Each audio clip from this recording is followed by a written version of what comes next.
95C اور امتناع قادیانیت ordinance میں کسی طرح کی کوئی تبدیلی برداشت نہیں کی جائے گی۔ سائبر کرائم میں درج شدہ توہین رسالت صلی اللہ علیہ وسلم اور توہین قرآن کے کیسز کی فوری سماعت کی جائے اور مجرموں کو قرار واقعی سزا دی جائے۔ یہ بڑا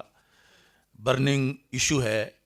اور سینکڑوں ایسے کیسز ہیں کہ جو لٹکائے جا رہے ہیں، اور گستاخی وہ اس درجے کی ہے کہ زبان پر لائی نہیں جا سکتی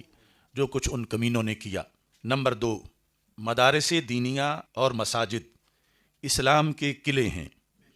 ان میں تعلیم و تعلم کے جاری سلسلہ پر اور ان کی حریت فکر پر کسی طرح کی آنچ نہیں آنے دیں گے۔ نمبر 3، مسجد و منبر کی صدا ہمیشہ سے اسلام کی ترجمان رہی ہے، ہمیں اس پر کسی طرح کی کوئی پابندی قابول نہیں ہے۔ نمبر 4، اہل سنت و جماعت کے ائمہ و خطباء اور کارکنان کی ایک بڑی تعداد جنہیں چادر چار دیواری کا تقدس پامال کرتے ہوئے گھروں سے اٹھا لیا گیا، ہم سب کا مطالبہ ہے کہ انہیں فی الفور رہا کیا جائے، بے گناہ عاشقان رسول صلی اللہ علیہ وسلم پر قائم کیے گئے جھوٹے مقدمات ختم کیے جائیں۔ نمبر 5، چند دن پہلے اقوام متحدہ کی جنرل اسمبلی میں فلسطین کے بارے میں جو قرارداد پیش کی گئی، ہم اس کی بھرپور حمایت کرتے ہیں۔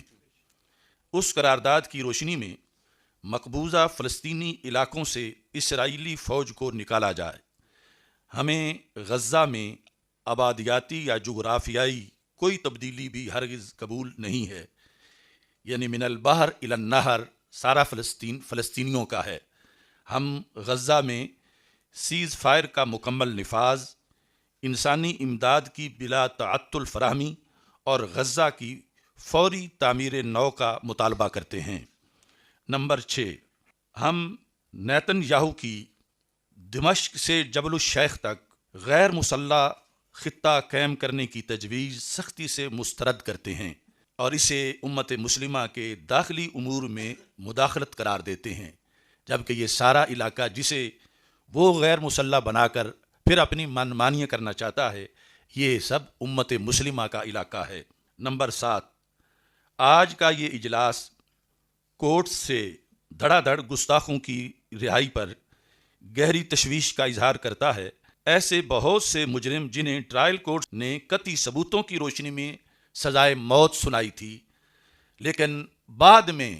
بعض عاقبت ناندیش ججز نے انہیں رہا کر دیا ہے، اور اس میں کچھ قانونی مشگافیاں ان کا سہارا بنا کر انہوں نے اصل میں بیرونی طاقتوں کو خوش کرنے کے لیے ایسا کیا ہے۔ ہم اس عمل کی بھی، اس سازش کی بھی مذمت کرتے ہیں اور یہ سمجھتے ہیں کہ اگر گستاخوں کو یوں رہا کیا گیا تو ملک میں انارکی پھیلے گی اور پھر لوگ مجبور ہو جائیں گے، بعض ایسے کہ جو ان کو کہا جائے گا کہ انہوں نے قانون ہاتھ میں لے لیا ہے۔ تو یہ سارا جو دروازہ کھولا جا رہا ہے، یہ کچھ ججز کی طرف سے جو غیر ذمہ دارانہ حرکات کی جا رہی ہیں اس کی وجہ سے ہو رہا ہے، لہذا مقتدر ادارے ایسے ججز کا نوٹس لیں۔ نمبر 8، ہم اس وقت کے بہت بڑے گستاخ اللہ جل جلالہ، رسول اللہ صلی اللہ علیہ وسلم، اہل بیت اطہار رضی اللہ تعالیٰ عنہم، صحابہ کرام رضی اللہ تعالیٰ عنہم اور اسلاف امت کے خلاف زبانیں تان دراز کرنے والے اور تحریف قرآن کا ارتکاب کرنے والے مرزا محمد علی جیلمی کی ضمانت پر رہائی کی پرزور مذمت کرتے ہیں۔ یہ شخص فساد فی الارض کا مرتکب ہے اور مقدسات کی توہین کا مرتکب ہے، اس کو کھلا چھوڑ دینا ملک کے امن و سکون کو داؤ پر لگانے کے مترادف ہے۔